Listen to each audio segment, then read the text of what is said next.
I feel like there is a huge analogy in your story, Jen, of when we're sitting in life where we're at this point where you can't go back, but forward looks almost impossible.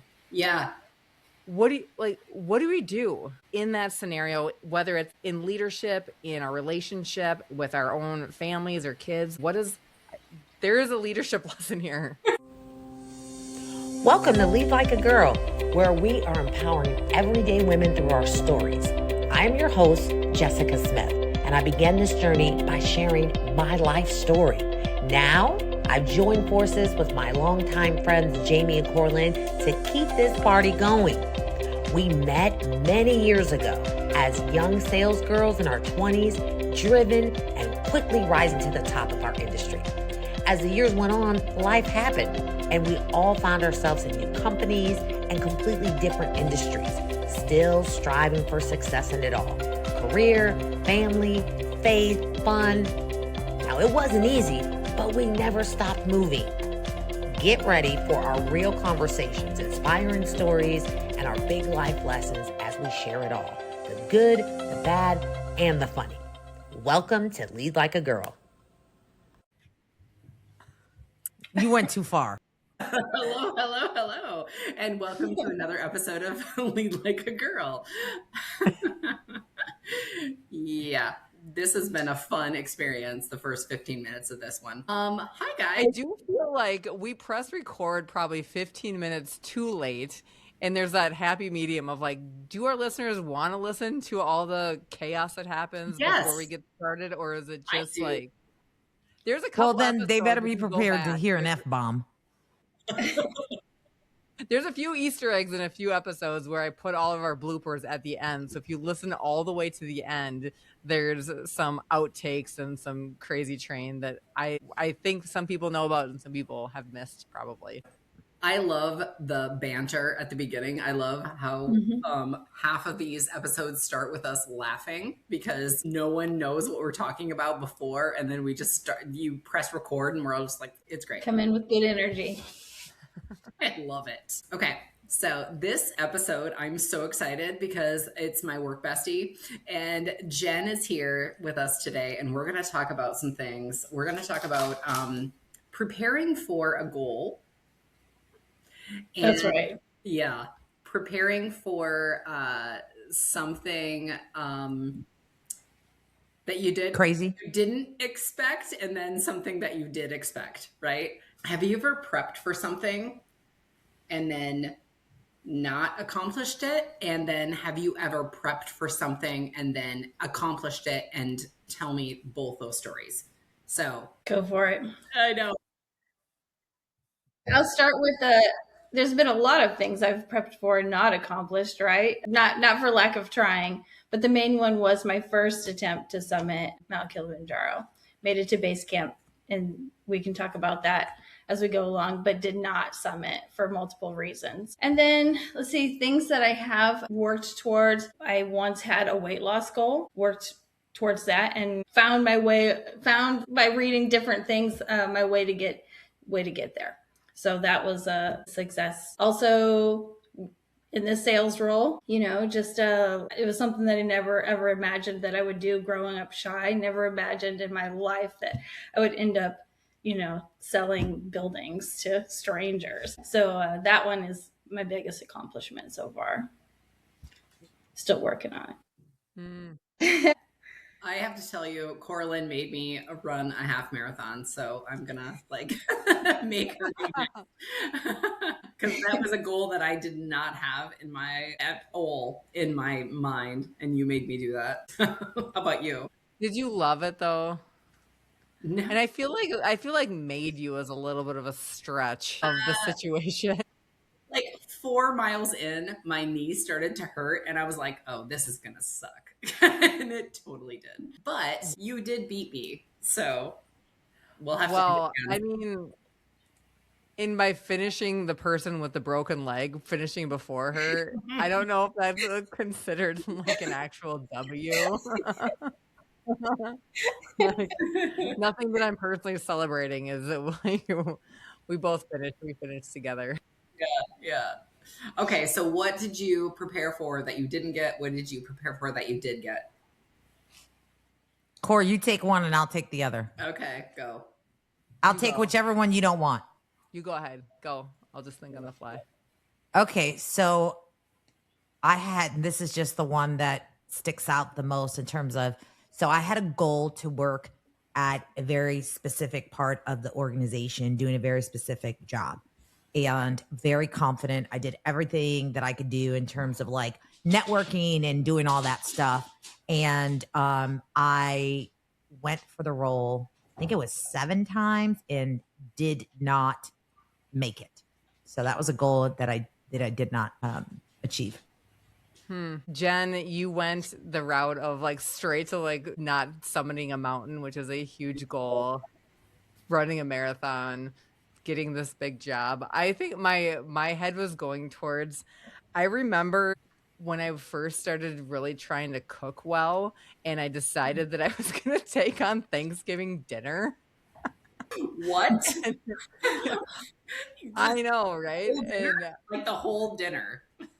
like the whole dinner, like we had just bought this house that and then we've got a So big, ambitious.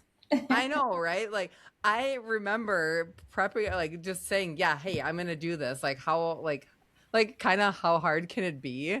And realizing, like, I mean, it's not like Thanksgiving dinner. I feel like is a little bit more daunting than it actually is day of. But I feel like planning everything to come out at the right time, and then also you invite other people to bring things. I kid you not, like I think the first time we did Thanksgiving dinner, we were gonna eat at like 2. I think dinner went on at like 3:30, and it was like we had like somebody had brought vegetables. They got recooked like 3 times because I was like, I think we're gonna be ready then, and then they're like not ready, so we had to throw them in the oven.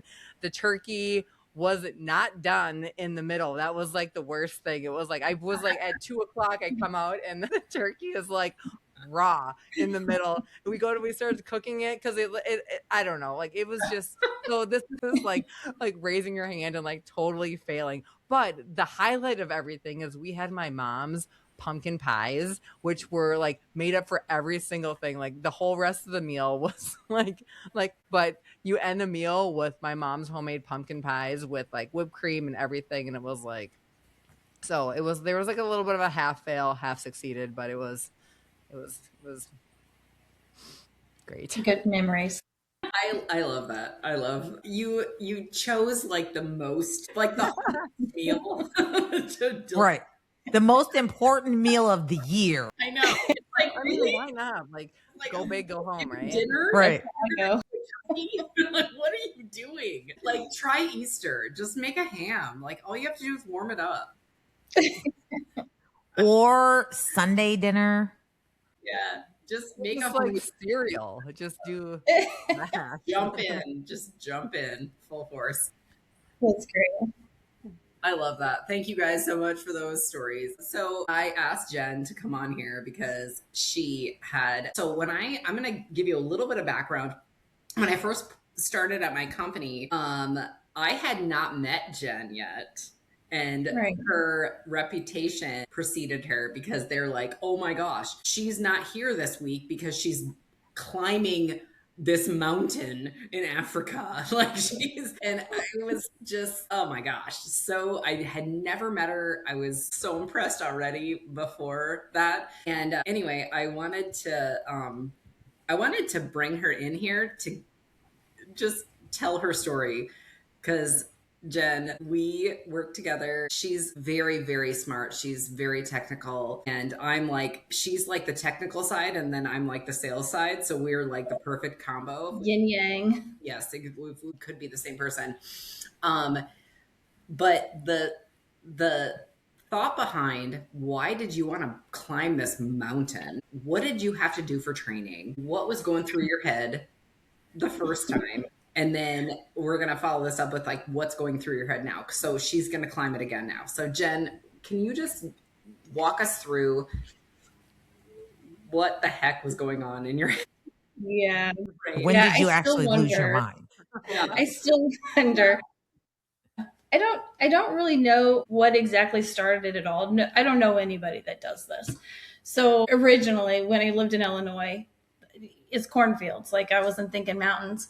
But I'm a big reader, and I read this book by Diane Ackerman, and she said in the book, I don't want to get to the end of my life and find that I've lived the length of it. I want to have lived the width of it as well. So like that made me think like what exactly does that mean? What's a wide life encompass? Like lots of experiences.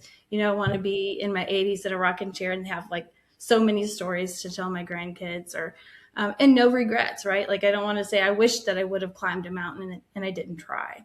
So that got me started thinking like, what do I think is a wide life? And so I was on Instagram, and there's this gal named Amanda, and she was living this like in pictures, right? We know not all of social media is real, but anyway, in pictures, she's living this life that I thought that looks like she's a musician. She does like charity events. She is doing all of these fun things. She's a runner, hiking, and then she also became a guide for this travel group called WHO, Women High on Adventure.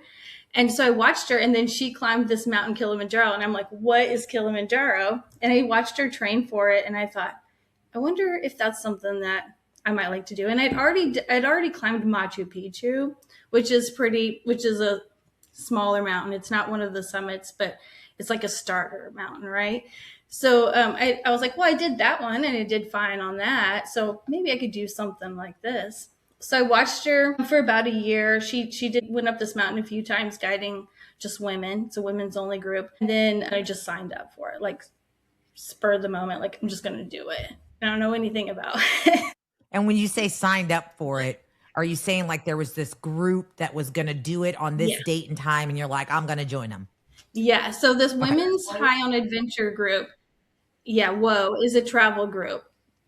And they started about like 2010, 2013, and Kilimanjaro was their first like adventure that they were taking women on for a few years, and then they started to add on to it. So this was still pretty new to them when I first started watching them. So I booked the trip, but I just put a deposit down on the trip, like I'm going to do this. Well, then I start looking into what that means, chicken out, and then cancel, right? And you lose money each time. I was just about to ask, did you get your money back, girl? Nope. I did that twice. Where is like $50 or what are we talking about? What's going through your head that like it's $500? It used to be $500. Now it's $1,000. Oh, okay. You big money then. Okay, you're doing good in your sales role.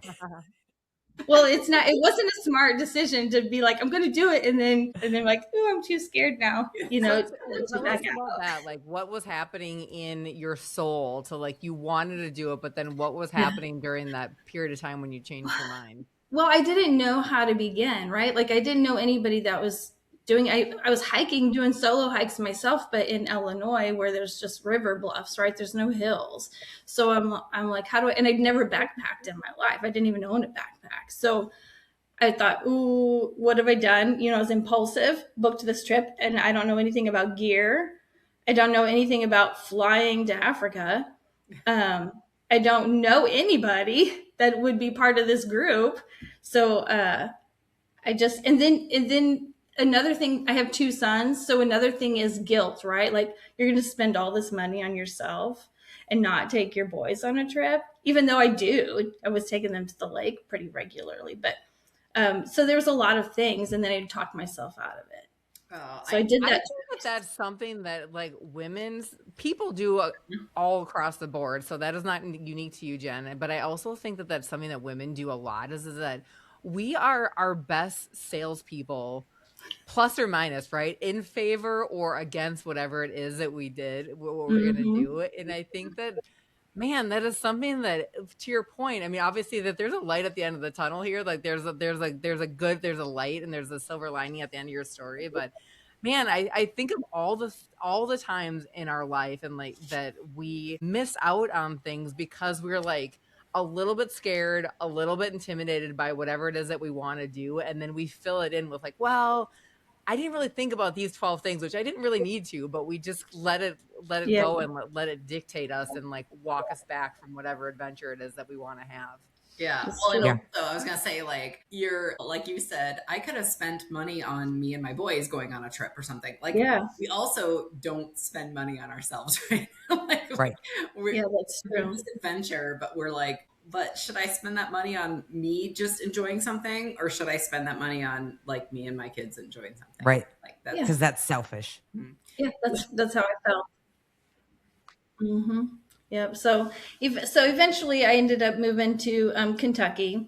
Had a job. That was 2020. Had a job change. Moved to Kentucky, um, and thought, my boys are older now. I've done the trips with them. They have their own lives, and so about 2022, I just again impulse. I was like, I really want to do this. I've been hiking a lot. That's why I moved to Kentucky. I'm like doing mountains now, right? They're not as big as that, but there's more climbing and stuff here. So I just did it. And then I thought, okay, now I know people that are backpacking. I've been backpacking, so I've got the gear. I don't have to get a whole lot of gear anymore. Nobody I knew wanted to do anything like this, but but they're like, no, we'll just stick to the Appalachian Trail and we'll backpack that. So I now have, I at that time had experience with some steep climbs and had challenged myself a little bit more and a stronger and felt like, okay, this is probably something that I could do now. And also traveled more, so less afraid of, planning a flight, to Africa. And then also with the career change, you're meeting new people. I was already out of my comfort zone. And I'm like, I'm not so worried now about flying over there by myself and just meeting people when I'm there. I'll make friends. What were your thoughts like on the airplane? That was the easiest part. Yeah. Yeah, that was the easiest part. Like by then I'd already traveled some, so I knew like where I like to sit, how to be comfortable, where to pick a layover that's safe for women, traveling alone. So like I didn't really have any worries going over. I was just super excited. But it was like 28 hours of travel time. So it's also just exhausted by the time you get there. Just let me lay down. But you're just pumped, right? Yeah. Yeah. So I know kind of what happened on the first time of your trip there. So tell us a little bit more about when you're on that summit and all the things you had to do. Yeah. So I did train for a year and a half to do this. I went through two trainers. The first one, we just didn't click. And I'm like, I don't think she really knows what we're up against here. So, it was more focusing on weight loss, but I knew I was strong enough. I'm like, I don't have to be really small to do this. It's a climb that as long as you've got the lung capacity and the willpower and you just have some strength, you can make it. So I found a trainer that was more focused on, let's just get you strong. Let's get your lungs strong. So I got over there. I went a few days early because I wanted to just adjust to the time change. I didn't want to start a climb on the mountain exhausted already. And then also there's so many medications you have to take for altitude sickness, anything that could come through on the water, like yellow fever. There's just different things. So I wanted to let my body adjust to all of these new things before putting it through this task that I knew was really just going to beat me up. And I just wanted to be completely ready. So went over a few days early and just kind of chilled by the pool, got to know everybody. And then the climb starts. So the day one was, you're still super pumped, but the hardest hike that I had in Kentucky, that was day one. Really? Yes. So there's this mountain in Tennessee called Mount LeConte that people do as like a challenge climb, right? So I did that a few times before. And I'm like, I'm just going to do Mount LeConte as much as I possibly can to get ready for this. Mount LeConte is only like 5,000 feet. Sure. It's not even Denver, right? Like it's like there's no altitude practice going on at all. And so the first day we started out at 3,000 feet. So you're already above Kentucky, which is where I am. And that the first day was Mount LeConte. And I thought, okay, I feel strong, but that was tough, right? Like you're going through like the Amazon rainforest, but it's up the whole time. And then the next day was my first panic attack. Like I thought, really? What have I done? Yeah. Yeah. I'd only ever had one before in my life. I know I'm blessed because like some people have more stress than that, but like this was my second panic attack ever in my life. I was 48 years old and yeah, I just fell apart. It was 8 hours of climbing. So I trained for hiking. I didn't train any upper body at all. And this was like bouldering, climbing rocks. Oh, boy. For 8 hours. And I thought, what have I signed myself up for? I just like started crying, like just standing there. But first it was like, that panic. But it was, what I also didn't prepare for was I hike alone a lot because it's meditative for me and I just enjoy it. This group was 110 people. Wow. So it was 21 women that were the hikers. The support was the other 80 plus, like porters that carry all of your stuff. Like you have a day pack and your water and a jacket, right? But they carry all of your camping stuff, your food. So all of us were going up at the same time. And these are rocks, like big rocks, and you can like lose balance and fall. And the people that are experienced are like rushing past you. So you're like at Disney on a cliff, right? Like there's just people. And then there's nothing to hang on to. And I'm just, I just freaked out. Yeah. No, I would have been like, no, first of all, you guys need to slow down, calm down. Okay. Yeah.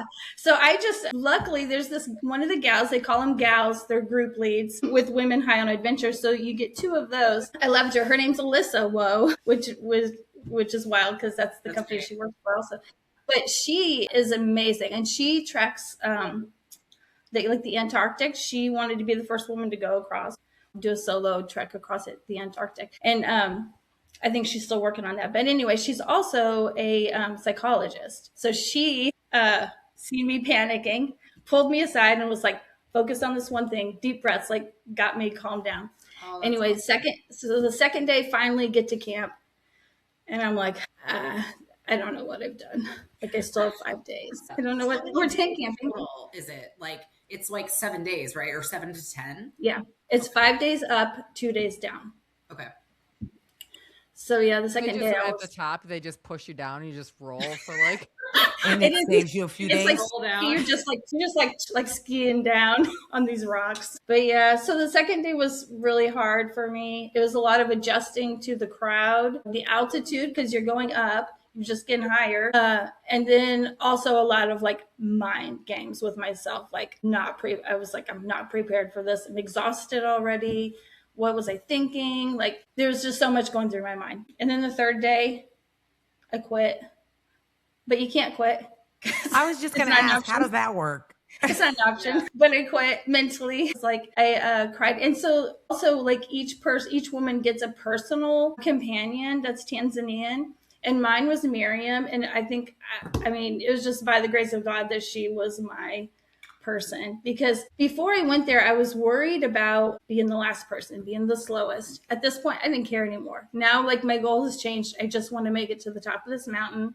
I don't care how long it takes me. I'll be the last and the slowest. And so I was the slowest because I cried the whole third day. And Miriam was like, Jennifer, you're out of tears. You're out of tears. And I'm like, no, I'm not. There's more in me. I'm not. No, there's more. You're out of tears. And then she's like, you're so strong. You're so strong. And I'm like, I'm not. Like Miriam was strong. Like sometimes she carried my pack and her pack. So my pack's 20 to 25 pounds. Hers was way heavier than mine. And sometimes she just take it off my back, put it on hers. And I just was just mentally checked out, just cried. And somehow I still took some pictures. I don't know. Like I don't even remember the third day. But there are pictures, not of myself, just of the scenery. But so I made it through the third day. The fourth day was the easiest day because so each time you go up to a camp, they bring you back down. So you go high to adjust to altitude and then you camp low. So you go up, you come back down, you go up, you come back down until you get to the top. So the fourth day we did a lot of down, which I was like, okay, this feels good, but at some point we got to go back up, right? I do the same thing. I'm like, every time I'm going down when I'm on a hike, I'm like, dude, I got to go back up. Yeah. Yeah. So we did a lot of down, I was like, okay, I feel good this day.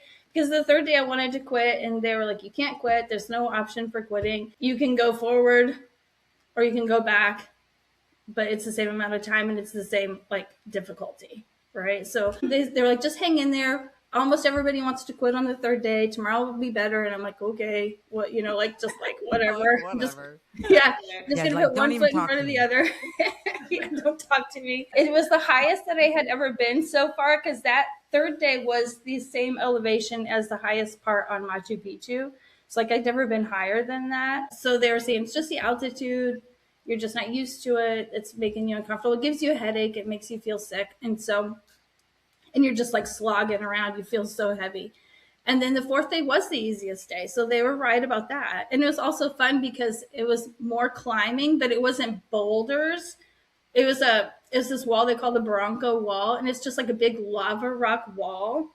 And it's not really, it's like a little tiny goat path that just kind of zigzags up the mountain. But it's a tiny little goat path.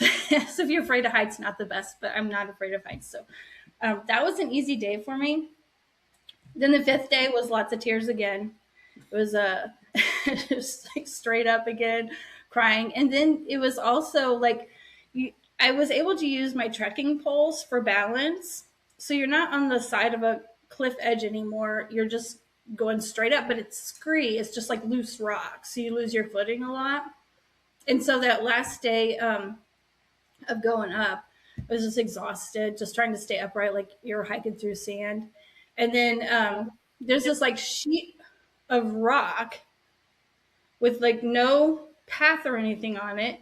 And it's about the length of a football field. And they're like, that's the trail. And I was like, I can't do it. Because I'm like, where do you go? Like if you fall off, like you just roll forever. And so I stared at the bottom like, this is it for me. Like, what do I do now? There's nowhere to camp. Like, you have to go up this to get to the camp. So I just thought though, like looking at that and going, I don't have anywhere else to go. Like I have to go up that, or I am gonna go back. I'm gonna roll down. Yeah. So yeah, it was pretty scary. That was the scariest part of the whole thing. And then Miriam was great because she's like, okay, just can you make it to this spot? Don't look anywhere else, just to make it to this spot. Because you can't use your poles. It's like a flat rock. So she's like, just make it to this spot. And then she would go a little bit further and she's like, just follow me to this spot. So finally, like without her, I'm just like, I don't know what I would have done. But she was great. And so then I made it to what they consider base camp, because the last day is summit day. So we're all at base camp. You go to sleep, they wake you up at midnight, and then you push for summit. And it takes, I think it was like 14 hours. So it's like you go up and then come back down. It's 14 hours. So that last day, you take your little nap, you get your dinner, you take your little nap, they wake you up at midnight, and then you start walking. Oh my God. Well, it was so windy at this spot because you're above, like you're in the dead zone, right? There's no trees, nothing. It's just wind and rock and dust. And my tent was just like, thankfully they slept well. Peaceful slumber. Yeah. And the wind is coming under your tent, so like balloons up under, so you're like at any point you're just gonna fly off the side of this mountain in this big balloon. I don't even think I could there's no way I could sleep.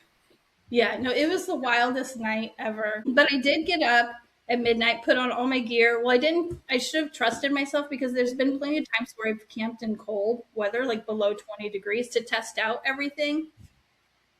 And people were talking to people that, like the people in our group were talking to people that already come down, and they're like, it's so cold up there, wear all your clothes, like you don't understand how cold it is. And I didn't trust my gear, and I should have, because it was like it'd been tested. And I tested it myself. I knew it worked. Well, I put on all my clothes. So then I was already out of my like training element, right? Like I had too much stuff on. I felt like that kid in that movie. Like I couldn't bend anything. Yeah. I couldn't breathe. And I tend to run hot anyway. So it's already like burning up. And it's the last day. So you're already at the highest. So this camp is at 15,000 feet above sea level. So you're already just like slogging through, right? Like I was so low energy, I could barely zip the zipper on my tent. It was just like, just leave it. So you start going. Well, for some reason, I think that they did this on purpose, because this is mentally, I think that they did this on purpose was because I was the slowest person. And they're like, we're going to have to go behind the slowest person to stay as a group, right? So they put me at the front, the pressure. Right. What? Yeah. What did they do? So anytime I stopped to catch my breath, everybody had to stop. And then I started to beat myself This is up. like the military. Yeah.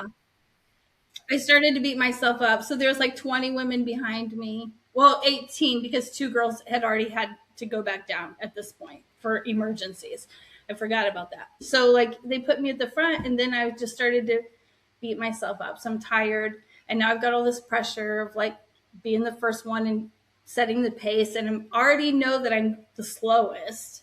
So I was just like, I went about 3 hours and then I just stopped. I was like, I'm done. Well, I quit twice. So like I went after about 2 hours, I was like, I couldn't handle the pressure anymore of like trying to move faster than I wanted to and just like burning out, going through my energy way too fast.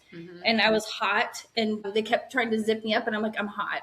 Just like I know my temperature. I've got too much stuff on. And then it's midnight, so it's dark. I mean, you're on the top of the mountain and you have to wear sunglasses because of the dust is like blowing so hard. And then you also have like a thing over your face so you're not breathing in all that dust. So I just started to feel claustrophobic, can't breathe, no energy, super pressure, beating myself up. And then I finally was like, this is it for me. I'm done right here. And they're like, no. So then everybody's trying to like keep me going. Like Miriam to the rescue. Yeah, no, I think Miriam wanted to go down too. She was hoping for me. At this point, she was like, she has cried the whole way to stay in your tent. But like, poor Miriam. Yeah, she didn't try to encourage me to go up the hill at all because she was probably like, I don't want to do it either. Right. She's smart. But no, there was another gal. Isabel, she's not Alyssa, but Isabel. She was like, remember your why. Well, I didn't have a why other than, which is another thing I should have. But other than I just thought I've always wanted to do it. That was it. That wasn't motivating. Do you feel like you have a why now? Mm-mm. Not yet. I don't know. I don't know why I'm just driven to want to do this. So I'm curious if you're telling me, as you're telling this story, I'm curious what was going through Jamie, you and Corlin's mind. I'm gonna tell you what was going through mine. The first thing that was going through my mind is you need to write a book. I think this would be a great book. I mean, like really from the beginning, all of it. I think it would be a great book. So that's the first thing. The second thing I want to know is where is Miriam now? And before we get to that, like I want to hear the summit story. Like, I want to hear what else. No, you're fine. It's still in there. The rest of the story, I just went back down. Like, so when I finally quit, Miriam was not encouraging me to go up any further. Isabel was. She was telling me, remember your why. I was like, I don't have a why. I just don't want to do it anymore. I'm going to bed. So Miriam and I run back down. Like we've been going up for 3 hours. So we go back down like as fast as I've ever gone on that mountain, climb into bed. And then I just fell right to sleep, even though like that wind, I'm telling you. And you also have these like porta potties, right? Like, so with this group, thankfully, they bring the bathroom with you and you got like this, just one little tent that goes right over the little bucket. And then on this top of this mountain that night, like I'm telling you, you've not lived till you've like hung onto the side of a 5-gallon bucket and hope that the tent doesn't fly away over you. Oh my gosh. Because it's like touching your head. It's like, I'm like, what am I doing here? Why am I doing this? Why am I doing So when you decided to turn around, how far were you from the top? I still had 3,000 feet. So that's hours. Yeah. But that would take, I mean, that's still like 12, 14 hours. Yeah. So one of the reasons why I wanted you to tell your story also is that we know what you're doing right now. You're going to climb this again. I know. I don't know what's wrong with me. So like, so what's the why now? Like you're doing this again. And I know Jen, she's like, I'm going to go climb that mountain again. And I was like, what? You were so close and then you didn't. And she's like, no, I got to do it. So like, what is the why now? Do you have a why now? No, this is funny though, because I've said I have like a little journal. And so I wrote one thing in the journal while I was on the mountain and it said, never again. That was that day. Really? And you know what they never say? Again. Never say never. I know. Never again. Never again. So, Yeah. So that was July of 24. So, and I had given up. I was giving up hiking. I was done. I'm going to go bougie from now on. Beaches for me. Yes. Just, you know what I mean? Mojitos. I'm done with mountains and whatever. And I did. I gave up hiking for a full year. What was okay? So what changed though? Like now you're doing it again. I So missed it. you did. I missed being in the woods and the people, like the hiking community. Um, I didn't miss the challenge. I just missed being in the woods. And I missed being on a viewpoint and just seeing, you know, a sunrise or seeing the northern lights or, you know what I mean, just nature. So I started to hike again, but no plans for any kind of travel or anything. But then I feel like, I guess I feel rudderless or I feel like afloat if I don't have something that I'm planning for. Like I need something to be working towards. So, and then also I feel so there's so many emotions when I came off the mountain. There's so much more to the story. Like when I came off the mountain, I felt ashamed. I felt like a failure. I had so many bad feelings towards myself for not forcing myself to summit.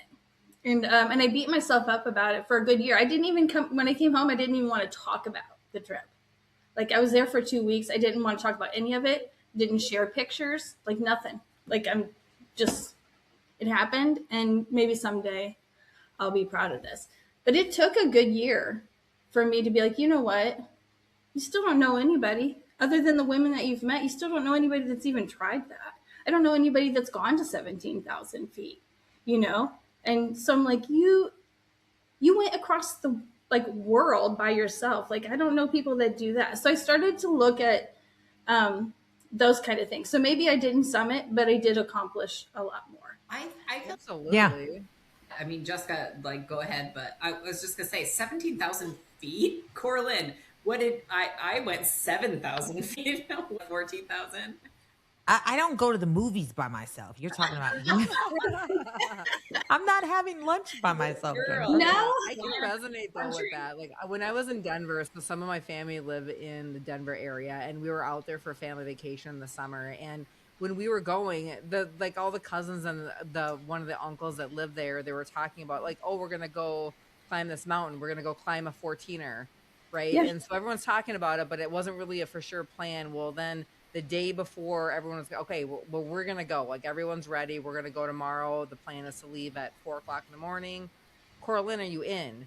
And I just thought, oh my gosh, like I don't want to say no to this, but can I say yes? And I looked at my brother-in-law and I looked at him. I'm like, tell me the truth. Can I do this? And he's like, yeah.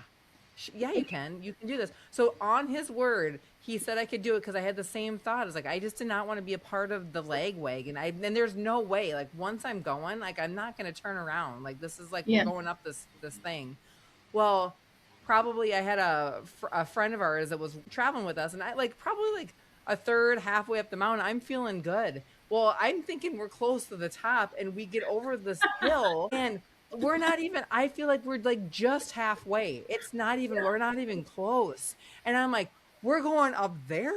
And all of a sudden, all those same things, kind of all those same thoughts, like, oh my gosh, like, can I do this? I'm already tired. I'm already feeling stressed. And then you, on top of that, that how we feel ourselves or how we hold ourselves accountable is like, what is everyone else thinking? Like, I don't want everyone waiting for me, and all these different negative thoughts where it was like started impacting how I was even moving up this mountain. And so at some point I had to just sit down and put my head down and say, like, Corlin, you can do this. Like you can do this. And it was just literally like one foot in front of the other, one foot in front of the other. I would take step, step, step, and then step, step, step. And it took me a long time, but I had my own little Miriam. Like it was like my husband's one of his really good friends that was there, and it was like, we're just walking, like we're just making it. And he wasn't any, but it is like one of those things, like it's hard and it's something you've never done before, but it also takes those people like Miriam to get you way further than you thought you could bring yourself. And that's like the epitome of having like a tribe, a girl tribe, and people that are going to root you on. And you should be 1,000% proud of yourself for getting to that. I'm so excited to hear this next adventure of yours and hear you summit it, because I know you're going to do it. Yeah. Yep. But I don't think that there should be any shame in your first attempt in all the things. Like it's just a part Yeah. of your story and it's a great story. Yeah, it's Yeah. a very, very good story. I was gonna say when we were in Sedona, I was like, "Are we there yet?" Basically, and Brad's like, "Do you see things higher up than we are?" He's like, "We have to. We're no." He's like, "Do you see that thing that's higher up than we are? We have to go to the highest that up that Yeah. far." You know, one thing I did want to talk about a little bit, and what do you guys think about this? Because I feel like there is a huge analogy in your story, Jen, of when we're sitting in life where we're at this like a point where you can't go back, but forward looks almost impossible. Yeah, What do we do in that scenario, whether it's like in leadership, in our relationship with our own families or kids? Like there is a leadership lesson here. yes, I think Well, so too. I'm glad we're going here because as you guys are all talking about this, I'm thinking they need harder lives because I would not what you described as my whole life. I can't imagine signing up, paying for that. I'm like, y'all need some harder lives here. But anyway, I was thinking about life the whole time she was talking, which is why I think that there's such a great I mean, even you saying that this was the only word. So I would encourage you after this is all said and done. I think you have like a New York Times bestseller here, Jen. Oh my And I goodness. feel like you gave Yeah. me a gift today by Oh. sharing that story of just perseverance and knowing that you're going to do this again. And you may not realize it, but to me, it sounds like your why is because you need to know you can. And you think so. want to know that you can because you can. So I'm excited to hear what that is, but I don't know that I answered your question. I'm sorry, Cortland. I was just thinking about takeaways. I'm like, my takeaway, like Corlin, you made me do a half marathon. Okay, you know you made me do that. And you are climbing this mountain again. Jessica, you have had so many challenges in the last few years and you are succeeding every single day. It just makes me think like my takeaway to this is really keep on, right? Just keep going. I mean, even if you think you can't go to the top, it's fine. You can stop, you can pause, you can redirect. That is really like my takeaway is you can keep going, you can still succeed even if you have like some of these setbacks. This is Yeah, very motivating. Yeah. I love it. I'm going to write a talk and I'm going to tell your story if you don't mind. I'm gonna tell your story. Go for it. We can give you all the filler details. I just need one good picture of you after this time and I'm going to have it up on the slide. And Miriam. I've got a good picture. I'll send you guys after this to show Please. you how miserable it was.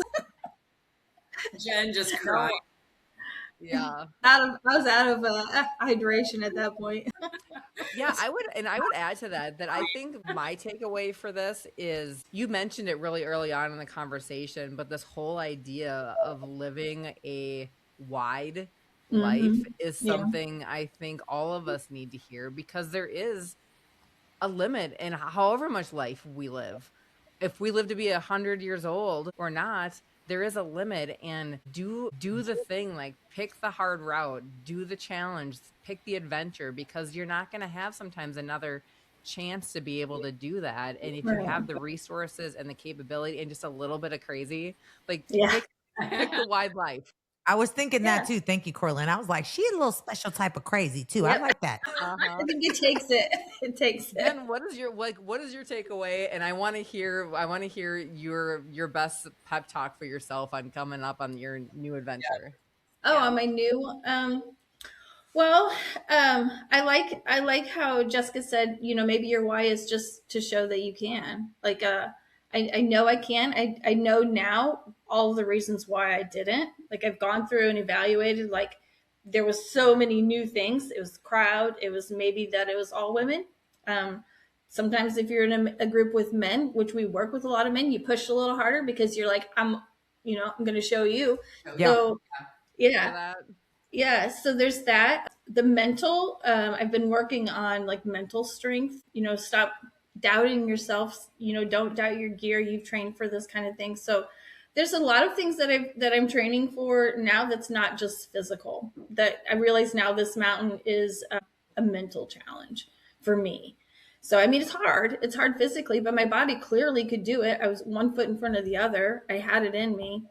But I didn't mentally. So I'm looking forward to that. And then I just I've read about other like true mountaineers. They like not summiting is pretty common. Like you don't know how your body's going to react to altitude, to like new stress. So just kind of accepting that. Just try it one more time. Yeah. Yeah. Love that. That's awesome. Thank you so much, Jen. I am so excited that you were here with us today. I love your story. Like Jessica said, you should probably write a book. When are you going? When is this next adventure from now? Okay, so it was going to be in January of next year, but I have moved it out just because I've got this challenge of there's plenty of reasons. You don't want to hear all the excuses, but I've moved it out. It'll still be spring of next year, but it's moved to March. So but 2027. I didn't cancel. I just moved it out. Yeah. Good. Yeah. But I want to do it in their like in our spring because I want that weather window. So weather was a thing also. Smart. So. Yeah. Thank you so much, Jen. Thank you for having me. Yeah, I'm so glad that we were able to hear your story. Yeah, definitely we should write it. I'm mad that Jamie didn't tell us sooner. Sorry. Look, in my defense, I have been saying I'm going to have Jen on our. Oh yeah, you know what? You're right. Yes, you're right. I've been saying it for a minute. So anyway, if any of this resonates with you, I'm sure it will, because everyone that I know that has a fitness journey would love to hear this story, as well as just like it all resonates, right? Every time you have a goal and you want to work towards that goal, and whether you're encouraged or discouraged, like either one of those things, like we can learn from all those experiences. So anyway, thanks so much, Jen. We are on all the social media things. We're on leadlikeagirllab.com. We are YouTube. If you want to watch the video, you can go on YouTube. But otherwise, just thanks everybody.